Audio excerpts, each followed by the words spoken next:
ദുബായിൽ വന്നാൽ നമ്മൾ ഒരിക്കലും മിസ് ചെയ്യരുതാത്ത ഒരു എക്സ്പീരിയൻസ് ആണ് ഡെസേർട്ട് സഫാരി. വൈകിട്ട് 4 മണിയായതോടെ സിറ്റി ലൈഫ് എല്ലാം വിട്ട് ഡെസേർട്ട് സൈഡിലേക്ക് ഞങ്ങളെത്തി.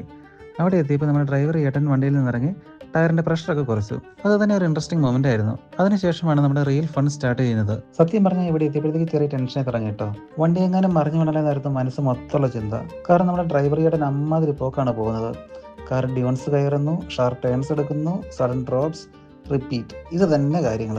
എൻ്റെ ഹാർട്ട് ബീറ്റ് ഒക്കെ ആദ്യം നന്നായിട്ട് കൂടി കേട്ടോ. പക്ഷെ കുറച്ച് കഴിഞ്ഞപ്പോഴത്തേക്ക് ഫുൾ സെറ്റായി. ഡ്രൈവർ ഏട്ടൻ്റെ കൺട്രോൾ എന്ന് പറഞ്ഞിട്ടുണ്ടല്ലോ, അടിപൊളിയായിരുന്നു.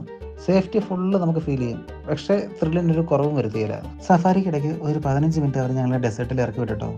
എല്ലാവരും മണലിൽ കൂടെ ഓടിച്ചാടി നടന്ന് ഫോട്ടോസും വീഡിയോസും ഒക്കെ എടുത്ത് ഫുൾ ഫൺ. അത് കഴിഞ്ഞപ്പോഴത്തേക്ക് സൺസെറ്റ് ആയി കേട്ടോ. Desert looks just magical. എങ്ങനെ വിവരിക്കാൻ പറ്റുമെന്ന് എനിക്കറിയത്തില്ല. സൺസെറ്റ് എല്ലാം കഴിഞ്ഞ് അവർ ഞങ്ങളെ ഡെസേർട്ട് ക്യാമ്പിലേക്ക് കൊണ്ടുപോയി കേട്ടോ. അവിടെ ബെല്ലി ഡാൻസ്, ഫയർ ഷോ, അവിടുത്തെ വൈബ് ടോട്ടലി ഡിഫറെൻ്റ് ആയിരുന്നു. അതെല്ലാം നമുക്ക് നെക്സ്റ്റ് വീഡിയോയിൽ കാണാം. Till then bye.